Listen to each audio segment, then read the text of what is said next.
Hello everyone, welcome to architecture day. आज हम compare करने वाले हैं कंस्ट्रक्शन में यूज़ किए जाने वाले building blocks, that is AAC blocks, red bricks and fly ash bricks. Guys, जब कोई बिल्डिंग बनाता है तो अक्सर ये सवाल रहता है कि कौन सा मटेरियल यूज़ करें, एएसी ब्लॉक्स, रेड ब्रिक्स या फ्लाई ऐश ब्रिक्स।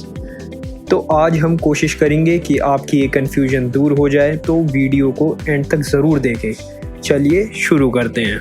तो सबसे पहले हम बात करते हैं एएसी ब्लॉक्स, जिसे हम ऑटोक्लेव्ड एरिएटेड कंक्रीट भी कहते हैं। ये लाइट वेट बिल्डिंग ब्लॉक्स होते हैं और इसको इजीली कैरी किया जा सकता है। ये लार्जर प्लैंक्स या पैनल्स में कट किए जा सकते हैं। इसकी वॉल्यूम ज़्यादा होती है। इसका composition cement, sand, lime, gypsum, powder, water और एरिएशन एजेंट होता है। इसमें लेस मोटार यूज़ होता है due to its flat and even surface. इसमें कम मेसनरी क्योरिंग की रिक्वायरमेंट होती है। ये स्टीम बेस्ड क्योरिंग से बन जाती हैं। एसी ब्लॉक्स हमें कई डायमेंशंस के मिल जाते हैं, जैसे कि 600 mm length by 250 mm width by 150 mm height. और भी डायमेंशंस आते हैं, जैसे 400 बाय 200 बाय 100 mm या 500 by 300 by 200 mm। As compare to red bricks, इसका वेट थोड़ा सा ज़्यादा होता है।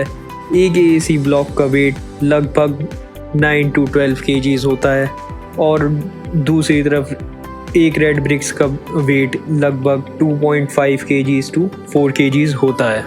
इसका वेट रेड ब्रिक्स से ज़्यादा इसलिए होता है क्योंकि इसका एक ब्लॉक का साइज़ नॉर्मली 2 से 3 गुना ज़्यादा होता है रेड क्ले ब्रिक्स से। एसी ब्लॉक्स का लोड रेड ब्रिक्स के मुकाबले 2 गुना कम होता है। तो अगर आप स्ट्रक्चर का डेड लोड को कम करना चाहते हो, एसी ब्लॉक्स यूज़ कर सकते हैं। एसी ब्लॉक्स की ख़ास बात यह है, इसके वेस्ट रिसाइकल, रीयूज़ कर सकते हैं और ये इन्वायरमेंटल फ्रेंडली होते हैं। एक बहुत इम्पॉर्टेंट बात होती है बिल्डिंग ब्लॉक्स को हैंडल करना। एसी ब्लॉक्स इजीली हैंडल हो जाते हैं due to its negligible breakage. इस रीज़न से एसी ब्लॉक्स का 100% यूटिलाइजेशन होता है। कॉस्ट ऑफ लेबर भी एसी ब्लॉक्स की मॉडरेट होती है, ना बहुत ज़्यादा एक्सपेंसिव होती है, ना बहुत ज़्यादा चीप होती है। For per square feet construction it starts from 33 rupees per square feet to and goes up to 70 rupees per square feet. AC blocks की compressive strength 2 to 7 newton per millimetre square होती है। AC blocks की sound insulation भी काफ़ी अच्छी है, जो कि 40 to 45 dB साउंड तक एक 200 mm thick AC block reduce करता है। इसकी एक और ख़ास बात यह है कि इसकी thermal conductivity in comparison to red bricks बहुत लो है, हैंस लेस हीट ट्रांसफ़र होती है। इसका वाटर एब्जॉर्प्शन इसके वेट के 10% से ज़्यादा नहीं होना चाहिए। यही नहीं, एसी ब्लॉक्स टर्माइट प्रूफ भी होती हैं। ये टर्माइट्स को स्प्रेड नहीं होने देते और वॉल की लाइफ भी ज़्यादा हो जाती है। चलिए अब बात करते हैं रेड क्ले ब्रिक्स की। रेड क्ले ब्रिक्स हमारी ट्रेडिशनल ब्रिक्स होती हैं, जो ज़्यादातर कंस्ट्रक्शन में यूज़ की जाती हैं। जो आप नॉर्मली घरों में आप देखते हैं रेड कलर के ब्रिक्स, वही हमारी रेड क्ले ब्रिक्स होती हैं। ये क्ले से बनती हैं। विड्थ स्टैंडर्ड साइज़ इनका 230 बाय 110 बाय 70 mm होता है। रेड ब्रिक्स का जो कंप्रेसिव स्ट्रेंथ एक्चुअल में होता है, दैट इज़ 3 to 35 न्यूटन पर mm स्क्वायर, बट मार्केट में 7.5 न्यूटन पर mm स्क्वायर तक ही अवेलेबल है।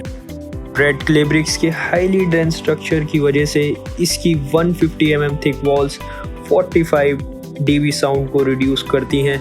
इसकी थर्मल कंडक्टिविटी हाई होने के कारण more amount of heat transfer होती है।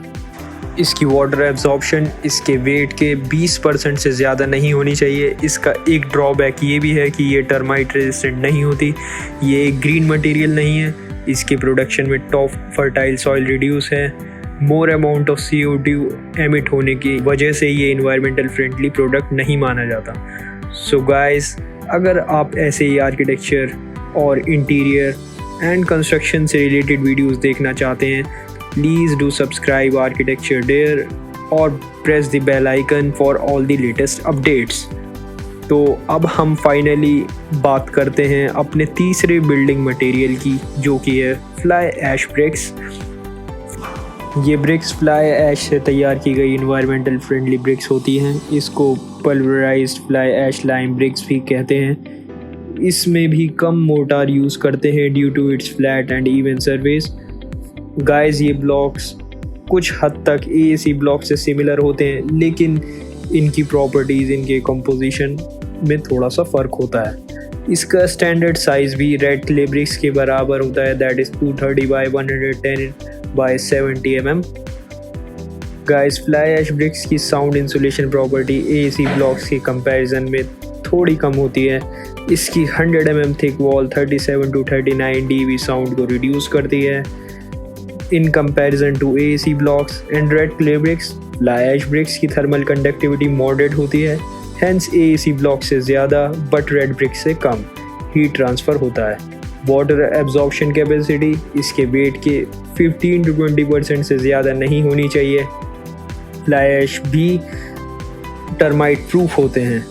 ये मटेरियल लैंड के टॉप सॉइल की फर्टिलिटी को कंजर्व करते हैं, very low amount of CO2 emit करते हैं, जिसकी वजह से ये इन्वायरमेंट को पॉल्यूट नहीं करते और ये इन्वायरमेंटल फ्रेंडली मटेरियल माना जाता है। तो फ्रेंड्स, आज के लिए इतना ही। होप कि आपको तीनों बिल्डिंग मटेरियल के बारे में एक डिटेल कंपैरिजन मिल गया होगा और उम्मीद है कि आपको वीडियो पसंद आई होगी। Thank you, stay updated, and please do not forget to subscribe Architecture Dare. Please do follow us on Instagram, Facebook, Twitter and Pinterest. Link in the description.